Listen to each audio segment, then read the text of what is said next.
नमस्कार दोस्तों, स्वागत है आप सभी का तौर राजपूत वेल्थ में। तो यहाँ पर कल के लिए हम लोग इस मार्केट का एनालिसिस करेंगे कि कल हम लोग किस तरह से प्लानिंग कर सकते हैं।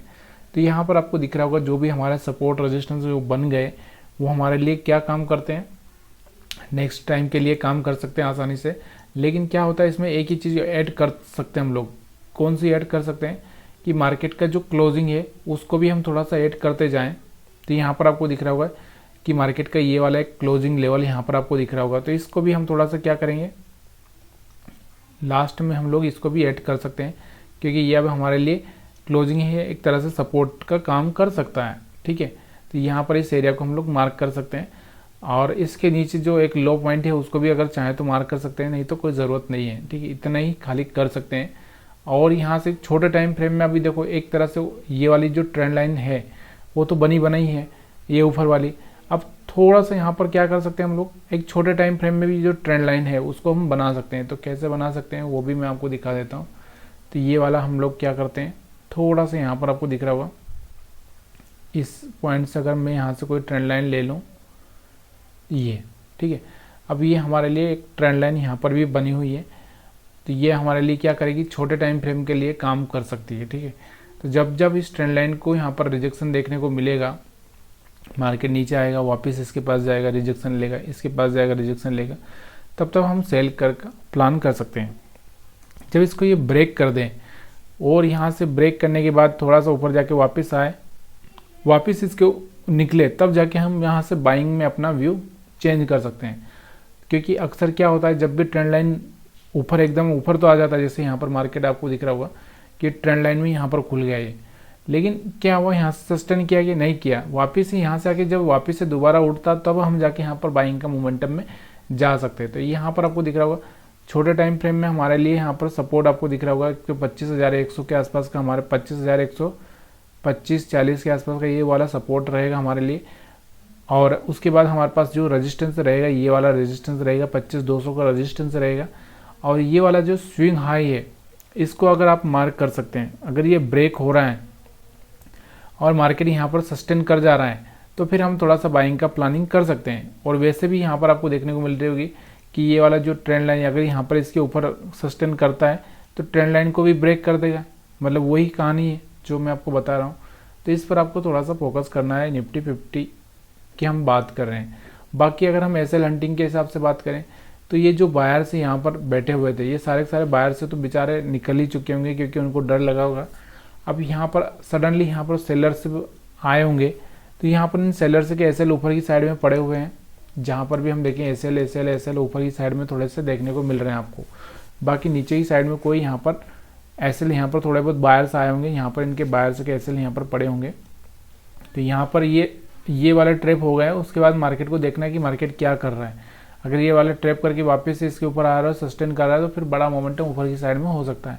अदरवाइज ये यही करेगा, इसको नीचे आएगा, फिर वापस से यहाँ पर बायर्स को अट्रैक्ट करेगा और फिर उनका एसएल खाएगा। इस तरह से यहाँ पर चलता हुआ आपको देखने को मिलेगा। तो यहाँ पर एक सपोर्ट रेजिस्टेंस आपको समझ में आ रहा है कि नहीं आ रहा? अगर आ रहा है तो आप वीडियो को लाइक कर सकते हैं, बता सकते हैं कमेंट करके। तो यहाँ पर ये चीज़ें समझ में आ गई होगी आपको, सपोर्ट रेजिस्टेंस और कौन सा, देखो स्विंग हाई आपको ये ही मार्क करना है, ये वाला इस एरिया के ऊपर। मतलब देखो मैं कौन सा एरिया, एक तरह से यहाँ पर मैं बता देता हूँ कि कौन सा 25,162 को अगर ब्रेक करता है और इसके ऊपर सस्टेन करता है तभी जाके हम बाइंग का प्लान करेंगे। ऐसा नहीं है कि हम लोग यहाँ पर बाइंग का प्लान कर देंगे। अगर यहाँ से इसके ऊपर सस्टेन करके निकल जाता है, मान लो यहाँ पर सस्टेन करके रुक के यहाँ से निकल जाता है कोई बड़ा सा कैंडल बना के, तो ये वाला हमारे लिए टारगेट रहेगा। कौन सा? 25,225 के आसपास का ये वाला जो ट्रेंड लाइन है, ये वाला टारगेट रहेगा। फिर यहाँ से फिसलेगा मार्केट, क्योंकि फिर ऊपर वाले ट्रेंड लाइन को यहाँ पर जो कि बड़े टाइम फ्रेम का ट्रेंड लाइन है उसको पकड़ेगा। ठीक है, तो यहाँ से आ चुका होगा आपको समझ में। बाकी आप और भी जो एनालिसिस आप करना चाहें वो कर सकते हैं। दूसरा क्या, आपको कल का यूएस मार्केट भी देखना है कि यूएस मार्केट में कल क्या हो रहा है।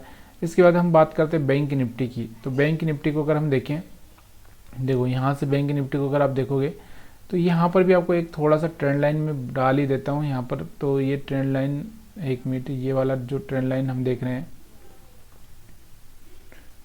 तो इसको हटाते हैं हम लोग। यहाँ पर एक ट्रेंड लाइन और भी बनता हुआ आपको दिख रहा होगा इस वाले पॉइंट से। तो ये वाले पॉइंट से अगर आप देखोगे तो ये वाला, ठीक है। तो ये वाला हमारे लिए यहाँ पर एक ट्रेंड लाइन ये काम करेगा। दूसरा एक यहाँ से भी आपको दिख रहा होगा, ये वाला ट्रेंड लाइन यहाँ पर आपको दिख रहा होगा, तो ये वाला, ठीक है। तो ये वाला भी हमारे लिए काम कर सकता है, ठीक है। तो ये वाला ट्रेंड लाइन हमारे लिए काम करेगा। और यहाँ पर आप देखोगे तो मार्केट ने क्या किया, वापस आया, सपोर्ट लिया, फिर मार्केट ऊपर चला गया, फिर वापस से यहाँ पर आया, सपोर्ट लिया। अब यहाँ से ये सपोर्ट ब्रेक करके वापस से अगर निकलता है तो इस वाला पॉइंट यानी 51,600 का हमारे लिए टारगेट रहेगा। उसके बाद अगर वापस से अगर हम देखेंगे तो फिर वो दूसरे टाइम फ्रेम में क्या होता है वो हमको देखना पड़ेगा कि बड़े टाइम फ्रेम में क्या हो रहा है। फिलहाल में हमारे लिए ऊपर की साइड में 51,600 और नीचे की साइड में अगर हम बात करें तो जो हमारा सपोर्ट लेवल है यहाँ से 51,300 के आसपास।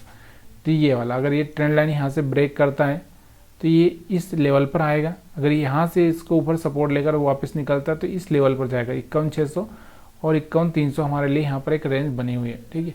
तो ये चीज़ें आपको याद रखनी है यहाँ पर। और भी अगर आप दूसरी तरह से इसको और देखना चाहें तो यहाँ पर आप क्या देख सकते हैं, यहाँ पर एसएल हंटिंग की बात करें तो यहाँ से कुछ खास एसएल हंटिंग के हिसाब से मेरे को कुछ खास दिख नहीं रहा है। थोड़े बहुत यहाँ पर कुछ सेलर्स होंगे, बायर्स यहाँ पर थोड़े बहुत कुछ होंगे, बस ज़्यादा कुछ खास है नहीं, ठीक है। तो ये अभी हम लोग यहाँ पर कुछ देख नहीं सकते, इस मतलब ज़्यादा एसएल हंटिंग का कुछ यहाँ पर चांसेस नहीं है। दूसरा अगर थोड़ा सा इसको हम डेली टाइम फ्रेम में देखें तो डेली टाइम फ्रेम में क्या हमको देखने को मिल रहा है इसको, क्योंकि अगर कोई मोमेंटम नहीं आ रहा है तो डेली टाइम फ्रेम में तो कुछ होना चाहिए। यहाँ पर डेली टाइम फ्रेम में अगर आप देखोगे तो यहाँ पर आपको देखने को मिल रहा होगा कहीं न कहीं ये थोड़ा सा कोशिश कर रहा है कि एक मोमेंटम आ चुका था, इस मोमेंटम को वापस से ये थोड़ा सा रिट्रेसमेंट के वापस से जाने की कोशिश कर रहा है। तो ज़्यादातर थोड़ा सा यही लग रहा है कि मार्केट थोड़ा सा बाइंग मोमेंटम में रहे, लेकिन थोड़ा सा डाउट यहाँ पर फील हो रहा है क्योंकि ये वाला जो एक मोमेंटम यहाँ से जो हो चुका है वापस थोड़ा सा यहाँ पर आए और फिर यहाँ से इस तरह से चले, तो थोड़ा सा ये प्लानिंग हो सकती है। दूसरा कैंडल को देखें तो कैंडल यहाँ से आपको दिख रहा होगा, ना तो बाइंग में दिख रहा है ना सेलिंग में दिख रहा है, मतलब एक तरह से थोड़ा सा कोई खास कैंडल नहीं है ये, इसका भी थोड़ा सा आप थोड़ा सा ध्यान दे सकते हैं। अब ऐसे कंडीशन में आप यहाँ पर 3 लाइन का भी यूज कर सकते हैं। मैंने आपको बताया, बहुत पहले टेक्निक बताई है कि यहाँ पर ये हमारे लिए, यहाँ पर ये और यहाँ पर ये, इस एरिया में कहीं ओपन होगा तो हम बाइंग का प्लान करेंगे, इस एरिया में ओपन होगा तो हम सेलिंग का प्लान करेंगे, इसमें हम दोनों ही बाई साइड दोनों में रहेंगे। ये हम लोग यहाँ पर पहले ही देख चुके हैं। तो वीडियो देखने के लिए आप सभी का बहुत बहुत धन्यवाद। वीडियो पसंद आया तो वीडियो को आप लाइक कर सकते हैं।